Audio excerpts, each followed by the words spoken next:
Exactly 6 minutes past the top of the hour. You're right in time for our second and last conversation of the day. We explore matters of leadership, governance, also looking at 90 days of President Ruto's time in office. And to help us converse around those issues and so much more is Professor Jacob Kaimenyi, who is the former Cabinet Secretary for Education, as well as also former CS in the Ministry of Land, Housing and Urban Development, also the immediate former Ambassador of Kenya to Belgium. Welcome to the program, Professor. Thank you very much, Doreen, and the viewers, good morning. Good morning to you too. Before we get to all that has been happening and also explore the 90 days of the 5th President of Kenya, let's begin by understanding more about you. And this is just in terms of life after retirement from public service. How has this been for you, Professor? Thank you very much, Doreen, and a very good question. As you know, the former president appointed new ambassadors sometimes around May this year. Yeah. And shortly after that, I left Belgium, where I was the Kenyan ambassador, to Belgium, to the European Union, to what we call OCPS, that is the Organization of the African, Caribbean and Pacific Group of States. So I left there on that 30th of June, which means effectively I retired from government service on that 30th of June this year, having served the government for 44 years and above. Wow, that's a wealth of experience. Thank you very much, Doreen. Yes, it is a wealth of experience. You are wondering what I've been doing since then. What I want to say is that, Doreen, at my age, you enter what is called golden years of one's life. A time when you must enjoy your retirement. As they say, to do what you like, when and how. Because when you are an employee, whether in the private sector or in the public sector, you have to subscribe to certain rules and regulations. You'll be expected, for some of us who have served in government, very privileged, you'll be expected to serve the people of Kenya 24/7. Meaning that you can be called anytime and be answerable to so many things. But now that that is over, it's behind me, Doreen, when I decided, like others, to enjoy my retirement. So this moment you're just enjoying? Oh yes. What I've done is to go back to Meru, where I was born, and I'll majorly be there, not in the city, in the sun. And there's a good reason for that. When you're in rural setting, this is a place where you are born, you grew with certain people, a familiar territory, so to speak. But Doreen, you discover soon and very soon that when you're in the city, any city like Nairobi can be very expensive. I hear you. It can be very demanding. But if you go to Meru, maisha sio baya. Asante sana. So that's why I am doing my private work without giving you a lot of details. But I want my viewers to know that I'm tired. I mean, I've retired, but I'm not tired. And there are many ways of serving Kenyans. And I will endeavor to do that, to serve Kenyans as much as possible. For example, even through volunteering work. Because many of us believe you must be paid to serve Kenyans. No, you must be prepared to serve others without money. I hear you. Yes, and be prepared to receive blessings from the Almighty. Thank you. It has happened to many people. Thank you. Thank you. I hear you. Now, since you're in that space, and you really quite mentioned a lot, and you're just going back to your home county and hometown and choosing to serve your moment there during, and also the different kind of things that you're doing in that regard. But also, your latest book, Life After Retirement. Give us pinches and the whole concept behind that. Thank you very much again, Doreen, for that question. I want to indicate that this book was born out of experience personally, you know.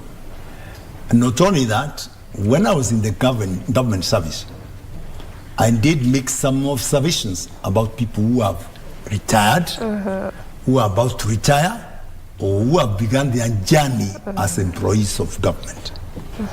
And the amazing thing, Doreen, is that majority of us I realized, never plan for it. Never plan for retirement. Even when you are reminded a year before you retire. We still don't plan for it. My God, it's like it will not happen. When it happens, it hits you very hard. Yes. I'm saying this because some people, they from day one, they see as if, because they are going to retire when they are 60 years. You can imagine a scenario where you're employed at the age of 23 years after the university, or if you after Form 4, you are just barely 19 years. And you are seeing 60 years as very far. It is not. It is not. Because when you retire, you realize, contrary to expectations, there will be very many demands. Okay, just hold it that thought right there, Professor. I mean, we are still on this particular conversation speaking with Professor Jacob Kaimenyi, who served in the Ministry of Education, also served in the Ministry of Lands, Housing and Urban Development, immediate former ambassador of Kenya to Belgium. He's just talking to us about his recent and latest book, which is dubbed Life After Retirement. Of course, we'll tie this with also what the president has over time talked about. Remember, when talked about increasing of the NSSF kitty, NHIF kitty, what is also made within the provisions of Hustler Fund, where some money goes into savings, and this is about to also help you as a Kenya in your days and times of retirement. We'll tie all that down and try to see perhaps what we can do as a country and what you and I can just do to upscale on our savings, because then at the end of the day, we won't be actively, serving in public offices. There's going to get a time where we'll retire. And so what next after that? Professor, you're just touching on how we are not prepared, and especially if you get employed while still very young, and you imagine that you retire at 60, at 70, and you're 20 something, and you're thinking, okay, I have like 40, 50 years. Why am I planning for this? Correct. Yeah. Yes, you must plan, as I said earlier on. Yes. Because just before that, let me give you a scenario why you need to plan. Yes. You'll find that some people, before they retire, you are told a few, as I said 1 year before, you live with panic. And this in danger, because what you haven't done, you ask yourself a very fundamental question, sometimes painful. When I retire, what will I do during retirement? What will I do? Because as I've said several times, when you retire, you may find like some people retired at the age of 55 in yesteryears. Yeah. And they retired with a pension of 12,000 shillings. Yes. In all fairness, Doreen, 12,000 shillings today. Can't barely do much. How much can it do? Especially the high cost of living right now. Yeah. And then the other thing is this. You must ask yourself, apart from that, because you need a side hustle. Yeah. What you should do. And you develop this very early. When you're employed like you, Doreen, you say, for example, besides being a broadcaster, besides being a marketer, besides being this or that, what is it that I can do as a hobby, as something that brings in some income stream to have additional income? That is what you should do. So that when you retire, you are not beginning something new, you are in a familiar territory, so continuity is easier. I hope you understand what I'm trying to say. Yeah. The other thing is that people don't ask some fundamental questions like, do I want to retire in a city? Or, for example, like me in Meru. And for me, I've realized many people, when you don't do that, there's chances that you will be very confused when you just retire. Because it's very important to plan and say, I will retire to go to Kisumu City, to Meru, and these are the good reasons. And we don't ask ourselves those questions. We don't. The other thing which we don't ask, to what extent, for example, must I involve my wife and my children in my retirement arrangement? You must involve. So these are fundamental issues to consider. Yes, you must consider those fundamental issues, because if you don't, somehow, somewhere, you get a shock of your life when things happen. And because they will. Yeah. I'll give you an example. When you have grandchildren, great-grandchildren, when you retire, you realize, oh my God, I have some grandchildren whom I must take care of. Why? Because your own children are not able to take care of them. They do all manner of crazy things. Some have gotten even into substance abuse. They don't have the capacity to take care of your grandchildren. So you find yourself in a position where it demands that you educate them. And the other thing is that you might retire, again, without thinking about your health.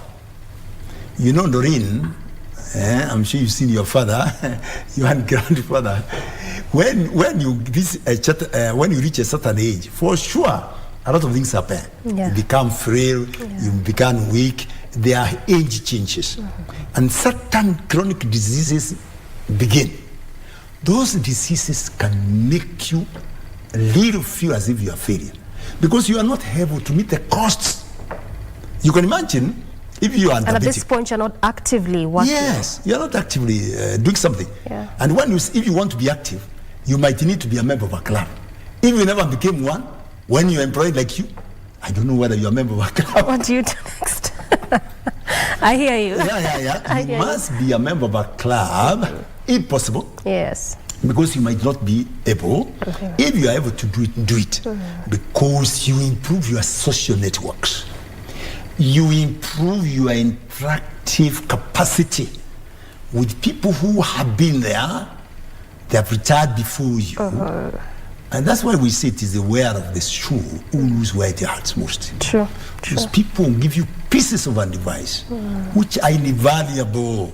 They will make you a better person. I hear you. Sorry for talking too much, but I hear you. I hope I've answered your question. Yes, you have. And since you're just around that particular bit of retirement, I also just want to pick your voice on a matter that is still ongoing. I know the courts sort of like halted that particular process. This is the NSSF Act of 2013. The last time it was reviewed was in 2001, from 160 to what we still currently contribute at 200. But the president has been so much on the fore trying to make sure that we sort of like increase that particular kitty from 200 to some good significant amount, at least 6% of an employee's contribution, and seeing the employer match that as well.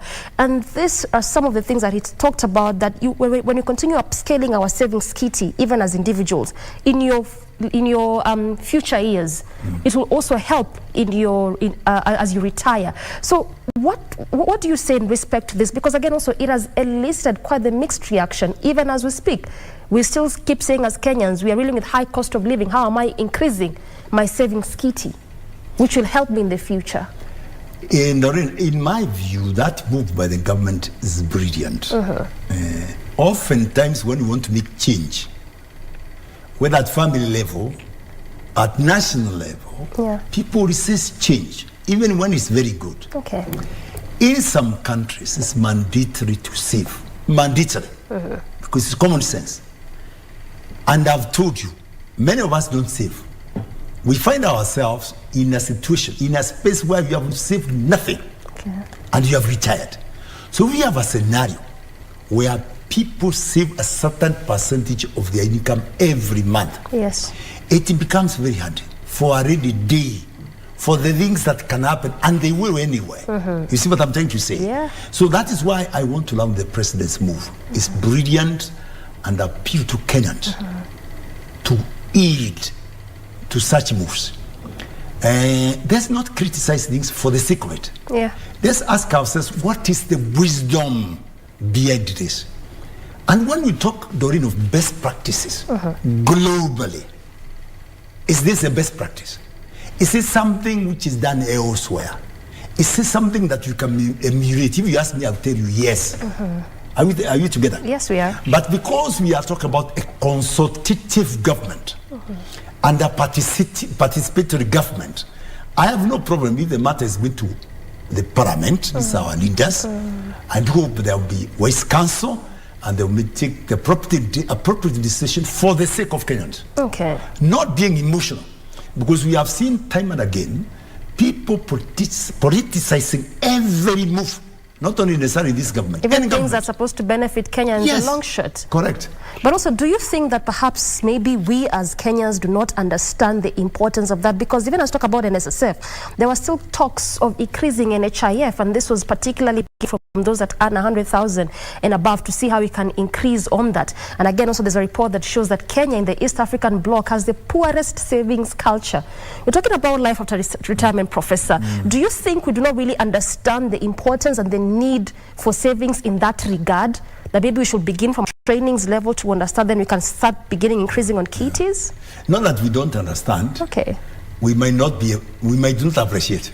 All right. So we know, but we don't appreciate. Yeah, Doreen, there are so many of us who know things. Okay. To know and to act is not the same. All right. So my appeal to Kenyans is that now that, because we know how important it is to save, let us do it. Let me explain. Yes. I have some employees, and we keep on appealing to them, pleading with them, please pay your NHIF. Because that 500 shillings that you pay, you'll be shocked, it will really help you. You want to walk into a hospital, Doreen, and receive treatment. It is very painful to find yourself in a scenario where your treatment requires only 3,000 and you can't afford. And for sure you can't afford because money is not there. And at that point you can't even work to get a salary. Correct. So please, let us save. All right. Let us have a culture of saving. This reminds me of a book which I was given by my dear wife. It's titled The Billionaire of Babylon. And this billionaire, this individual used to save 10% of every earning. It doesn't matter what it is, over the years. And you'll be surprised, Doreen, if you do that, if you have enough discipline to do it, in many years, you'll be a millionaire, even not a billionaire. It will shock you. It should shock others. And even if you don't become a billionaire anyway, you'll be able to take care of the school fees of your children. Yeah. You don't keep on in freezers, you go up here, pana. You know, you've just talked about discipline, and this has oriented my mind to think of the Hustlers Fund, whereby it is mandatory. Whatever amount you borrow, there's a 5% that goes into the savings kitty, where 70% of this goes into your long-term savings, and 30% goes into short-term. And perhaps just as you're talking about the government and the moves, maybe this is just one of those moves that at the end of the day, whether you like it or not, you will save it because it is for your own benefit. You will benefit after it's all said and done. Again, this is a clever move. People might by the government. Yeah, people might not like it. I told you. And they don't even as we speak. Some may not like it. They may not understand it, but it's a clever way of one inculcating a culture of saving. Yes. And also forcing people to save. Yeah. Because it's in their common good. Are you seeing? Are you seeing what I'm trying to say? Yes, yes. The advantages are innumerable. So minasema serikali kivoke yao. Let them do that. And you know, even as talked about a life after retirement, and in your book, this has just constantly reminded me, because I mean, if you really have to have a good life and benefit in your retirement days, it's because of how you are able to save. In your in your days when you're working. Yes. Okay, let's now move to something else, Professor, and this will touch largely on education matters. This is because you also served in this ministry during the President Uhuru's first term of 2013. And right now we are currently seeing quite the reforms there in the education sector with the CBC implementation, the presidential working force already presented that report to the president. What is your just take on us transiting from 844 to CBC? Much as we're already on that rollout, there's still quite the complex, I should say, mixed reactions among parents particularly. What's your take? Yes, again, remember, Doreen, I said people resist change. It still boils down to change. When I was the Minister for Education in 2013 2015, in the early stages of my ministerial duties, it came to my attention I discovered that we had not reviewed our curriculum for many years. So I liaised with UNESCO, and we did agree there was a case. There was a justification for us to review our curriculum. And I remember writing a cabinet memo for that purpose. Because I also realized that globally, some of the education systems were such that there was a lot of emphasis on competency-based education. Okay. What that means is that at any level, when you exit from school or from the education system, you must have certain competencies and skills that can make you survive. You understand? Yes. So that was the genesis of that review, that curriculum review, so that the CBC emphasized that bit, that when you're in school, by the time, if you're in standard 6, it is expected you have certain skills. Remember those days of the home science. You should be able to stitch, you should be able to cook certain types of food. Yeah. You may discover you are a great cake maker. And you can use that later for your future survival. You might also discover that you have certain skills in terms of maybe doing other things. Whether it is carpentry, those days used to be to do woodwork. Yeah. These are the things. So that is very important. Therefore, what the government has done, to me, is very important, that transition. Of course, it's a challenge to say that we translate 100%. Yes. It's not easy. Yes. But I want to tell Kenyans, we must do our best and translate 100%. That's number one. Number two, the decision to keep the standard 6 as in junior secondary school, in primary school, in primary schools is a brilliant one. The grade 7, 8, and 9? Yes, we used to have intermediates and what have you. It's a familiar environment. All right? And in any case, you find that in our schools, Doreen, primary schools, we have people who have master's degree. Yes. As teachers. Yes. We have people in degrees. So it's not a big deal for them to start teaching in a junior secondary school. You see what I'm trying to say? So for me, that is okay. The other thing which was mentioned the other day, and the people there was an outcry, is the issue of banning. Is it where we boarding schools? Boarding schools. We'll come to that, Professor, momentarily. But before we get to that issue of banning boarding schools, let's just retract a bit and move back. And this is the issue of placing grade 7, 8, and 9. And I hear you've said that this is a good idea, which is also one of the things that Nat was lauding. However, Kupet still felt that maybe we should move them to secondary schools. And maybe you can just speak, since you've been in this sector before, to those children or students, I should say, who really were prepared physically and mentally to now move to the secondary schools, because for them this was like a move. Anytime you do a national exams, which the exam was, there's always this idea that I want to move to the next stage, next phase, next area, but here I am still in the same area that I was, yet I did a national exam. How does this speak to the psychology of this yes, two things to consider. No, yes. you have a point there, Doreen, but let's talk about the exam first of all. Yes. Well, it is not all lost when you do an exam at any level. After all, exams are done at all levels, if you will, from one grade to another. Sure. It happens globally.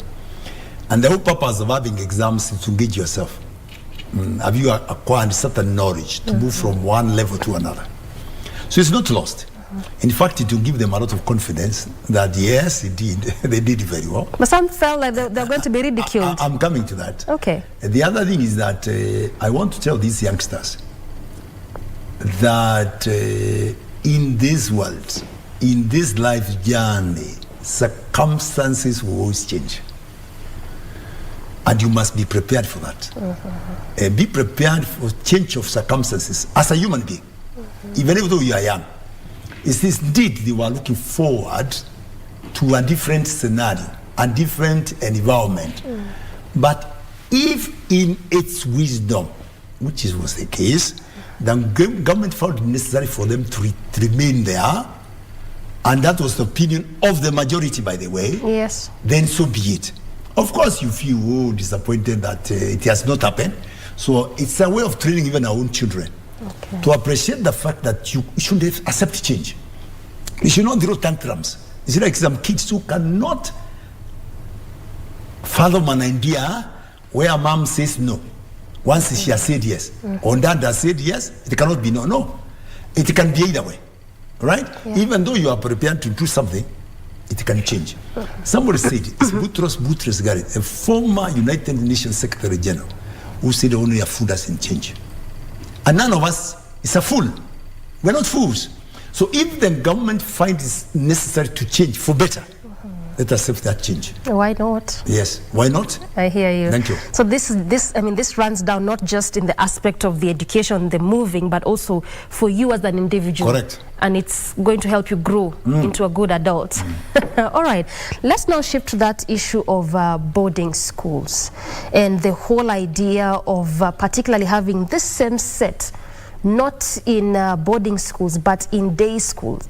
It's still a conversation. It was mentioned by the PS, Belio Kipsang, just the other week while they were in Mombasa during that KEPSHA, conference that they were having there with primary school heads. But the biggest question, Professor, has been, what about those students who, in their home setup, all they know and all they've ever wanted is to just be in that boarding school, because that's where they find peace, they find comfort, they can be able to learn, they find food. Now you're saying these children, because they are in grade 1 to 9, they should be in day schools. How are we dealing with that? Yeah, Doreen, let's look at the merits and demerits. All right. But before we take that route, that trajectory, allow me to say this, that personally, I support that move. Of having grade 1 to 9 in day schools? You ban boarding schools.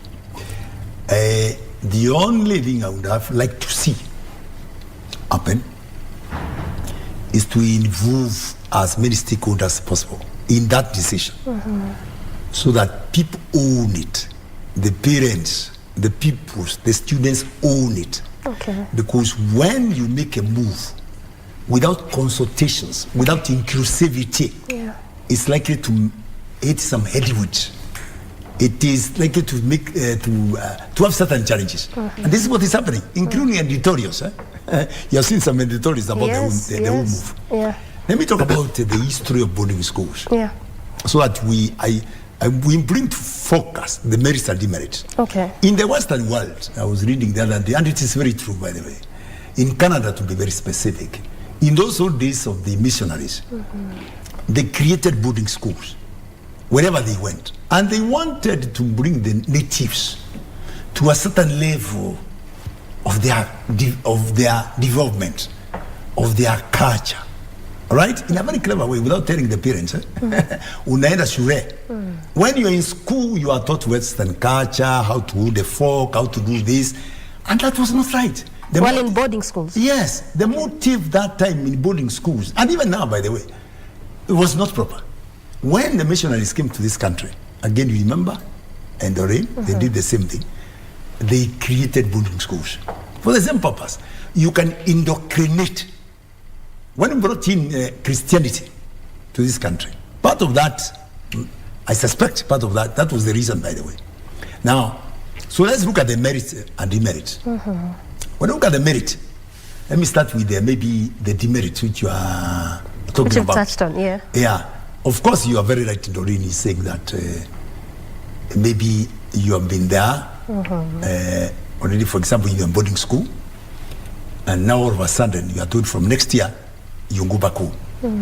That's a sudden change. That's not the best. So that's why there always should be a grace period, of when this will happen. Not a very short period, a reasonable period. That's number one. So that the people who are invested in those schools can make alternative arrangements. I hope you see what I'm trying to say. Yes. The other, of course, something which is very important is that, yes, at home, the environment may not be as conducive as it should be for certain children. Not conducive in what way. For example, Doreen, you will find yourself as a mother, I don't know whether you're a mother, but you may think, because you are too busy, in quotes, because you should never be too busy not to be with your children.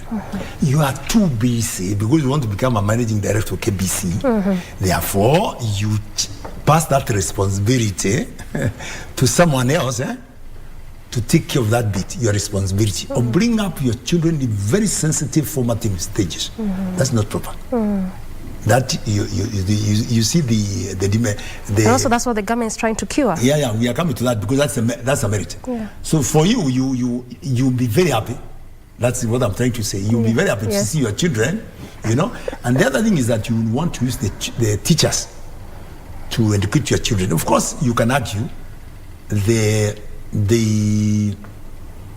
The teachers are more placed in terms of inculcating certain traits or certain aspects than you, which is true because they are educators. You are not an educator. It's true. Or educationist, but they are. So to that extent, you can argue that, yeah, there is that merit that the children are in school, they are trained how to become more mature, more responsible citizens, and to do certain things. For example, when it comes to cleanliness, when it comes to waking up at a certain time in the morning, all those things, how to prepare your bed in a boarding school, you can argue that's the case. Why not saying prayers during prep time and all that? This is something that is positive. Let me go to the demerits now, because that's why I said I want to support it. Yeah, yeah. The demerits are related to the merits in a way. Okay. I happen to be a Catholic and to be a member of what is called Opus Dei in Catholic Church. Opus Dei, Opus Dei is work from God, and we believe that you should be the best that you should be in life. If you are clean, and be the best.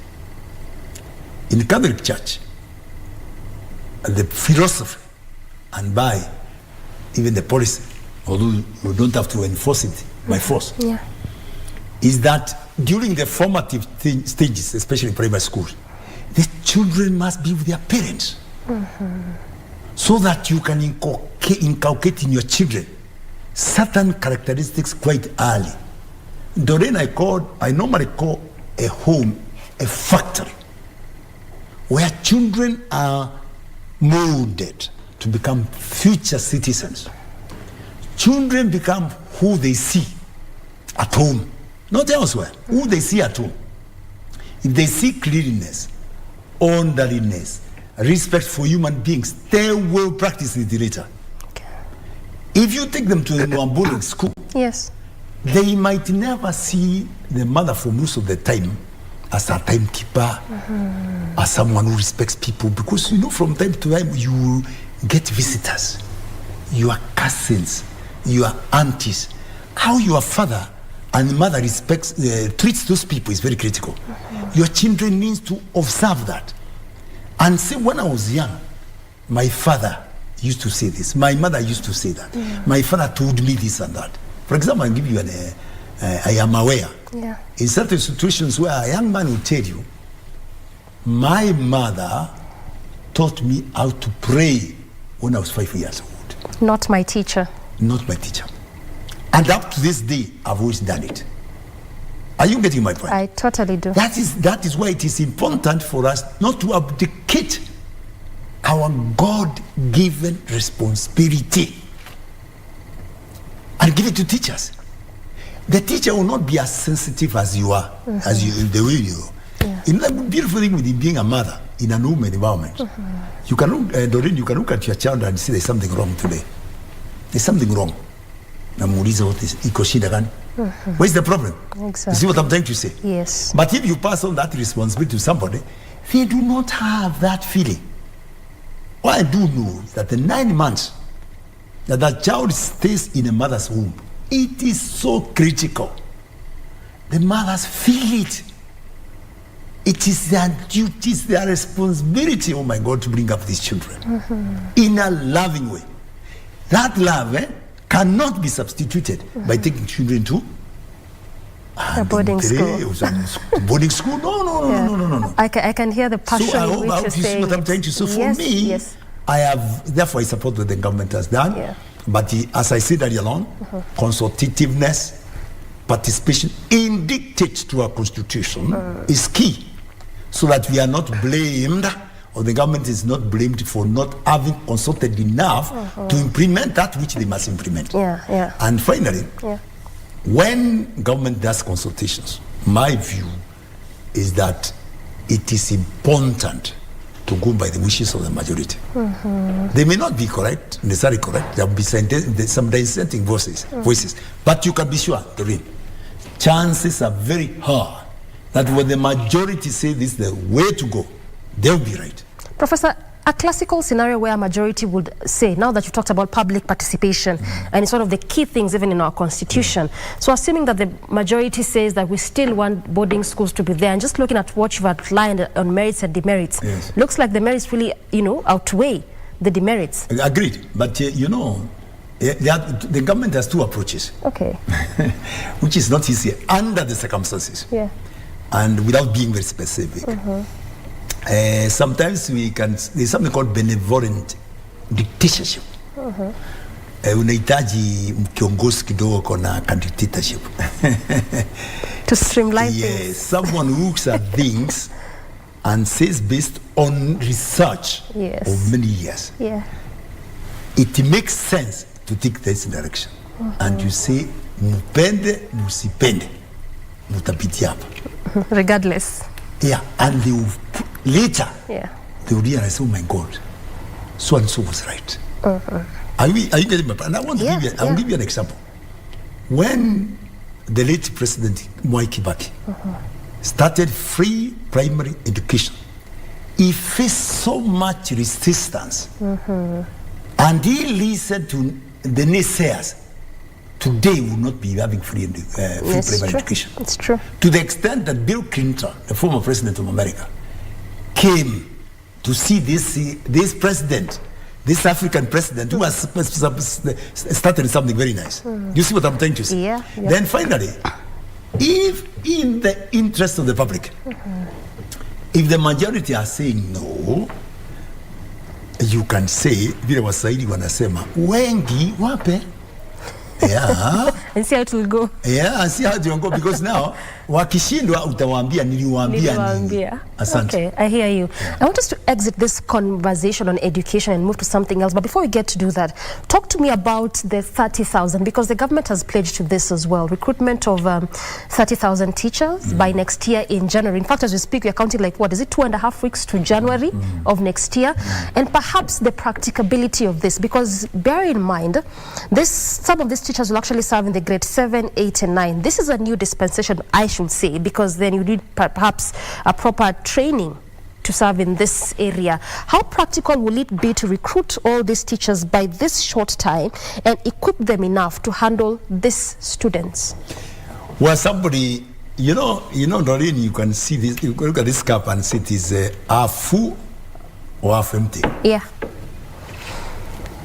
Let's say it is half full. That's a positive way of looking at it. Okay.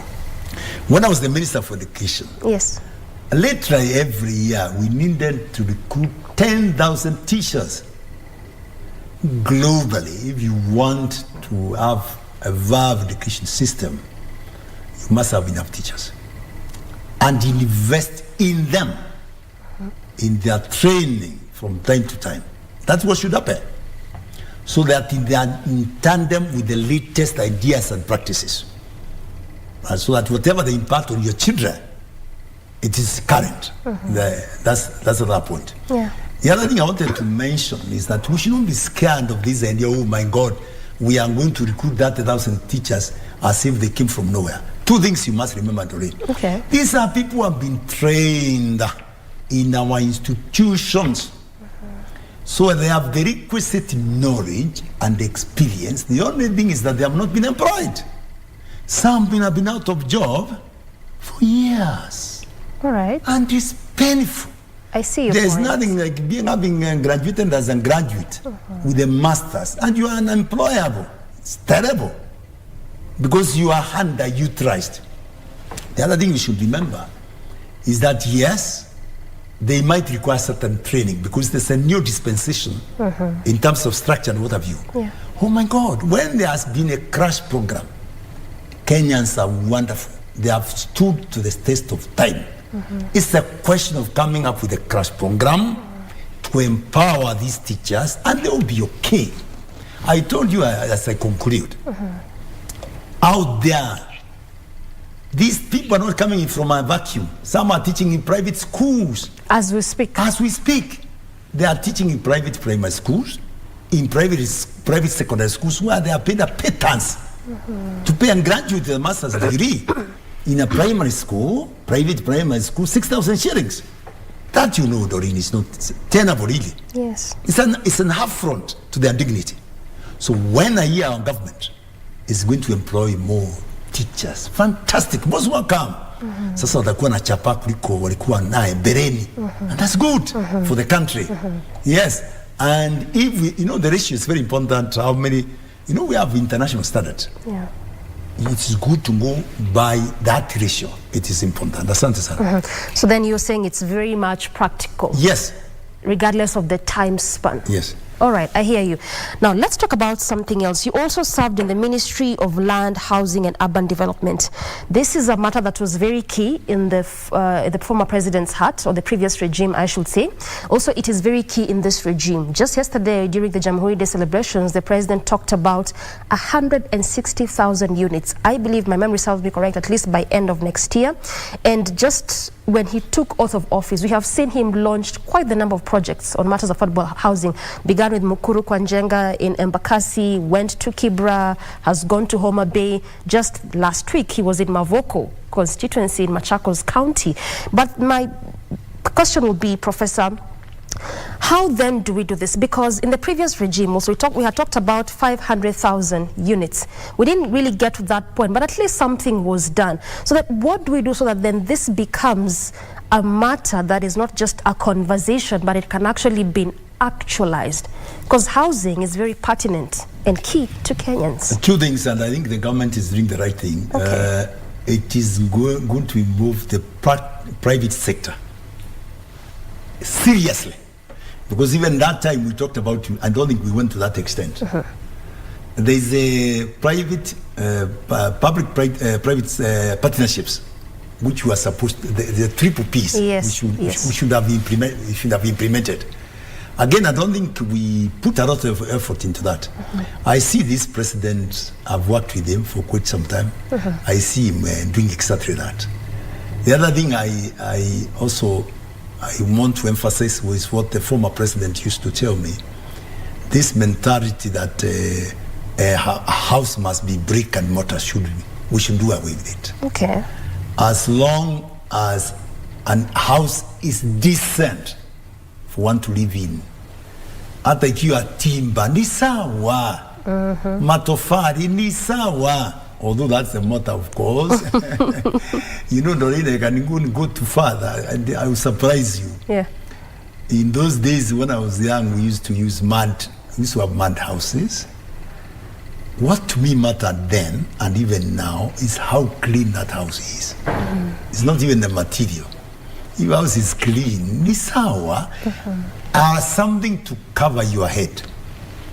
And the other thing which I know has been a serious problem is exaggeration of the construction costs in this country. Exactly. And it's a pity. Yeah. Where a house which is supposed to cost 3 million, you hear people talking about 5 million, 10, 20.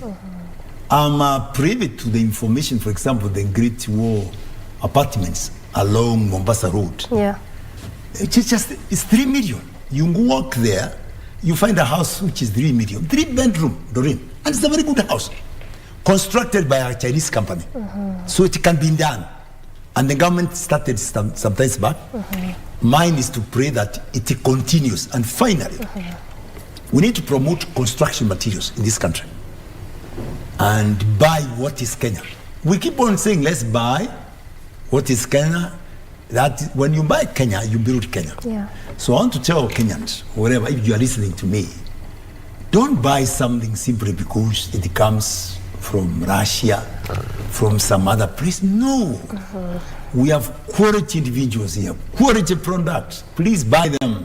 That's one way of building others. That's one way of having even more jobs in Kenya. Exactly. Because when you abdicate that responsibility, you are promoting something elsewhere, which you should never do. Yeah. Thank you. You know, you just mentioned that as long as it's decent and good enough, which actually orients my next question, because oftentimes we have had those scenarios whereby government has, or the state has constructed these houses, but then you'll realize the same people to which they were constructed for, they don't stay there. And so the biggest question then had been, how affordable is it affordable? We are talking about affordable housing, you know, for Kenyans in that regard, but how affordable is it affordable? How do we bridge that? Yes, you know, you said something very important. First of all, It is important to bring experts on board to come up with a model of an affordable house, taking into account, of course, the cost of living in the country today. Yes. Once you come up with such a house, then it is your responsibility to promote the idea of people buying that house. And secondly, to do what we said earlier on, inculcate the spirit, the culture of saving among Kenyans, so that which appears insurmountable, impossible, so to speak, becomes a reality. You know, Doreen, if in your mind you believe raising 3 million shillings is impossible, it won't be impossible. Because you think it is. Yes, you remember the president, William Samoei Ruto, the other day was praising another person who was a security guard. Yes. Who got the house the other day. You remember that scenario? Yeah, I do. That is the way to go. It inawezekana. But some of us here, iko shida jamani. So you need to start from that point. Yes. Okay. Tuanzia hapo. I hear you. During COVID, some of these young people, I can see some of them were reasoning that to me. Today, during COVID, it's when the people realize, hey, there's a case for us to have a small house in Ushago, in the rural areas. Kwa sababu kinaweza kuumana in the city center, in towns, when nyumbani. You must have. Lazima uwe na something. Asante. I hear you. I like that part that you say that it needs to start actually from your mentality, because then this has been a project. We've just talked about affordable housing in the previous regime. It is also a matter that features even in the plan. Correct. You know, Kenya Kwanza manifesto and what they are planning to do. So if you keep constructing these houses and Kenyans don't feel the need to stay there because something is, you know, not quite correct in their mentality, then we're doing nothing at the end of the day. The other thing which I noticed when I was a minister, I was shocked in Ministry of Land. Yes. I went and I was amongst the first minister to do that, to launch, to hand over government-built houses in Kivera, the Kivera project. Oh my God, we went there and Doreen, handed over the houses, very nice houses. I think I can't remember whether they were 2-bedroom or whatever. But to my dismay or shock, people rented them out to other people. See, and that's why I was asking that. No, this is why I said earlier on, we need to reorientate ourselves along the lines which I mentioned. Yes, yes. But I want to tell Kenyans, you also merit, you also deserve a decent living, a decent house. It should not be the case that you are living in a house in Korogosho, in some other places where you separate yourselves and your children with a kitamba, and living becomes very difficult.